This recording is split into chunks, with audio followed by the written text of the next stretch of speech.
우리가 몸이 아파 병원에 갔을 때에 의사가 이거 수술을 하면 되니까 수술 날짜를 잡읍시다 하는 이야기를 듣게 되면은 일단 마음의 걱정, 근심부터 앞서게 되죠. 수술이라는 과정 그 자체가 힘든 것이다라는 생각 때문에 그렇습니다.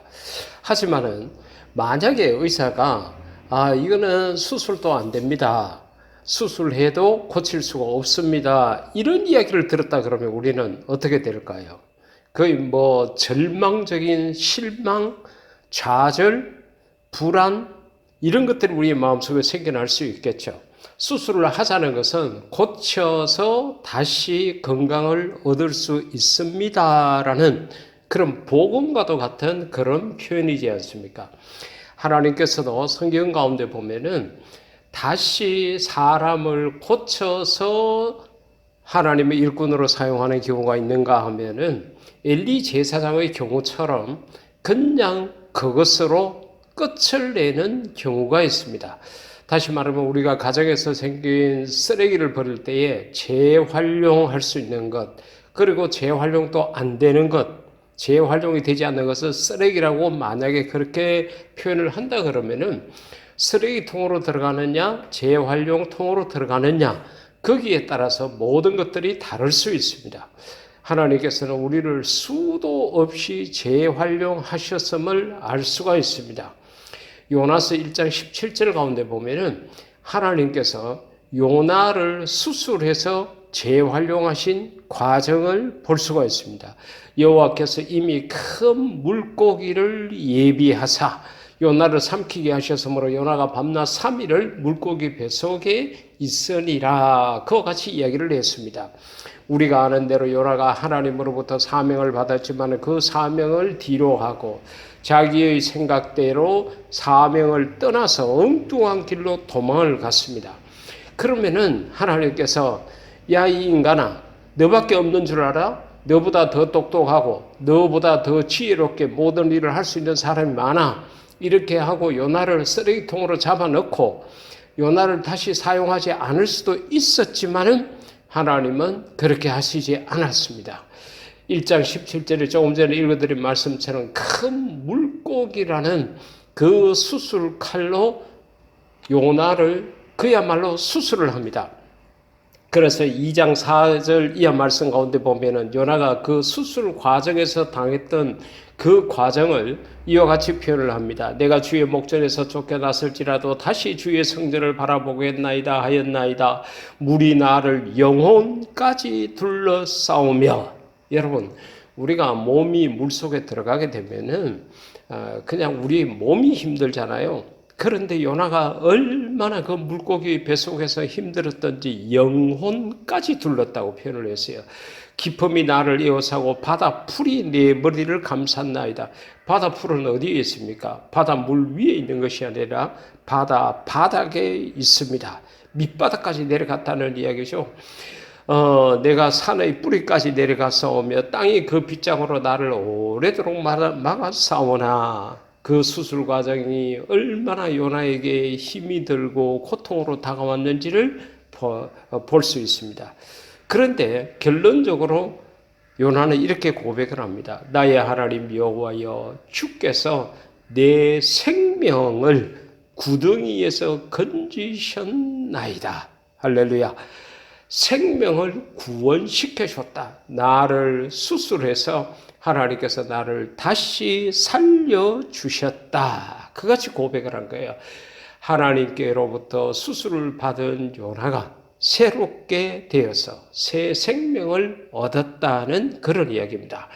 그런가 하면 성경 속에는 이스라엘이라는 나라를 국가적 차원에서 70년 동안 수술하신 기록도 있습니다.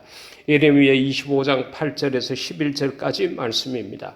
그러므로 만군의 여호와께서 이와 같이 말씀하시니라. 너희가 내 말을 듣지 아니하였느니라.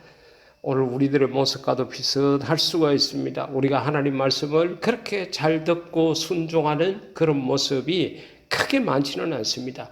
보라, 내가 북쪽 모든 종족과 내 종 바빌론의 왕 느부갓네살을 불러다가 이 땅과 그 주민과 사방의 모든 나라에서 진멸하여. 그와 같이 이야기를 했습니다.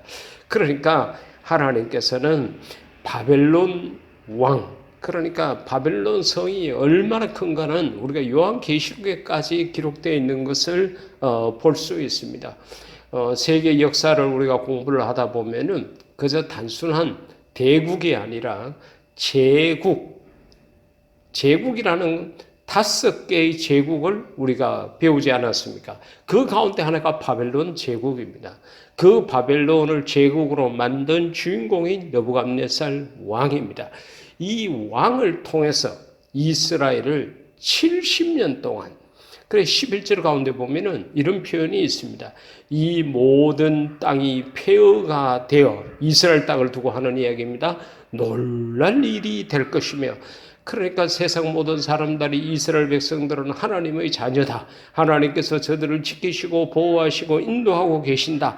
이런 것들을 모든 이방인들이 알고 있었는데 바벨론에게 침략을 당해버린 거예요. 그러니까 그렇게 강하고 대단했던 여호와의 나라 이스라엘이 어떻게 이렇게 됐나 해서 깜짝 놀랐다는 것입니다. 놀랄 일이 될 것이며, 이 민족들, 이스라엘 백성들은 70년 동안 바벨론의 왕을 섬기리라. 그와 같이 이야기를 했습니다. 이 말대로 이스라엘 백성들은 바벨론에게 끌려가서 70년 동안이나 수술을 받았습니다. 하나님의 사랑을 잊고도 쉽게 잊어버리고 하나님에 대한 감사도 없고 오히려 하나님을 떠나서 허망한 마음을 품고 이방 나라의 신들을 섬기고 하나님이 싫어하는 짓만 골라서 했습니다. 하나님께서 여러 선지자를 보내서 돌아오라고 그랬습니다. 그럼에도 불구하고 돌아오지 않고 하니까 하나님께서 결국은 70년 동안 바벨론이라는 나라의 지배를 당하도록 했습니다. 그러니까 어떻게 됩니까? 붙잡혀 가서 하는 일이 노예의 일밖에 없습니다. 육체적으로 너무 힘이 드는 거죠. 괴롭고 힘들고 고통스러운 자리에서 그제서야 하나님을 찾고 하나님 말씀에 우리가 순종하겠다 그러고 두 손 들고 돌아오는 그런 모습을 보였습니다. 그렇습니다. 하나님께서는 요나와 같은 개인, 이스라엘이라는 나라, 때로는 하나님께서 서리기 통해 바로 버리지 아니하시고 고쳐서라도 재활용하는 그런 모습을 볼 수가 있습니다. 지금 우리 한국 교계, 대한민국이라는 나라는 어떻게 보면은 하나님께서 수술하고 있는 과정이라 이렇게 생각할 수가 있습니다. 우리가 때로는 하나님을 너무 멀리 떠나고 하나님이 싫어하는 짓을 많이 하고 하나님의 말씀을 무시하고 사는 그런 모습들이 우리들 삶 속에 있었습니다. 우리는 거기에 대한 철저한 회개가 부족했습니다. 하나님께서 우리 대한민국을 쓰레기통에다가 잡아 넣어서 영원히 폐기시키지 않고 그래도 대한민국을 고쳐서 한국교회를 고쳐서 어떻게 다시 선교 한국으로 선교의 도구로 복음의 도구로 예수님의 정인의 도구로 사용하겠다고 하나님께서 수술을 하고 계시는 것입니다. 이 수술 과정이 힘들지만은 우리는 참아야 합니다. 이사야 1장 18절 이하 말씀 가운데 여호와께서 말씀하시되 오라 우리가 서로 변론하자. 너희 죄가 주홍 같을지라도 눈과 같이 희어질 것이요 진홍같이 붉을지라도 양털같이 희게 되리라. 너희가 즐겨 순종하면 하나님 말씀대로 살면은 땅의 아름다운 소사를 먹을 것이요 너희가 거절하여 배반하면 칼에 구약성경의 칼이라는 건 전쟁을 의미합니다. 칼에 삼켜지리라. 그와 같이 이야기를 했습니다. 사랑하는 애청자 여러분, 우리는 지금 수술 과정이라 생각하고 이 어려울 때에 서로 원망하거나 비판하거나 정죄하지 아니하고 우리의 걸음을 하나님 앞으로 더 바짝 다가가도록 해서 하나님 앞에 무릎을 꿇고 두 손 들고 우리의 잘못을 회개해서 우리가 이 수술 과정을 통해서 더욱더 건강한 모습으로 정말 정금같이 나오는 그런 역사가 나타나기를 인류 최대 멋쟁이신 예수님 이름으로 축복합니다. 아멘.